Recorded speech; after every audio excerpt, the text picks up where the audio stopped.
This is one of the most common questions we get because people get MRIs and the MRI shows like a narrowing of the space where the nerves are. This space right here is called the neural foramina. So on MRIs you can find out, how this space is doing. Like, is there a lot of room or not a lot of room? And then also see right here, see that's where the nerves are and where the spinal cord is. So that space can also be narrowed. When the space gets narrowed on the MRI, the radiologist or the orthopedic surgeon would say the narrowing is compatible with spinal stenosis. And what I always ask the person is, when did you start getting symptoms? And they'll always generally give a specific time, like, doc, 2 years ago. I'm just telling you, like, I was fine. Then all of a sudden I would stand up, and after 10 minutes of standing, I would start to get pain down my leg or both legs. And then the person would also say, over the course of the last 2 years, the leg pain with standing, it's getting worse, like it's progressive. And then, of course, you ask the person, well, how about when you sit? And they go, no, when I sit, like almost immediately the pain is resolved. So think of that.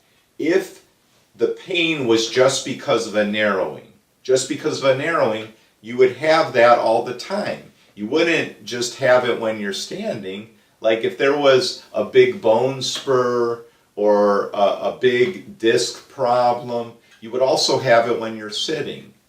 So when a person's symptoms are positional meaning the person standing after a certain period of time or walking, they get some leg pain, then they can sit and all the pain goes away. It's obviously the narrowing is positional, meaning the person's standing and there's a certain space with nerves going through it or a nerve going through it, then when they're standing, the space starts to get narrowed.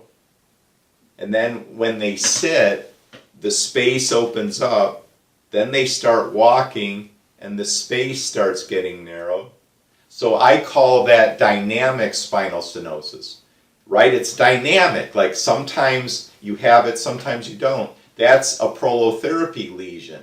This connection is weak because it should always stay open. The nerve should always have enough room. So when we do prolotherapy, and the normal connection that's weakened is the facet joint.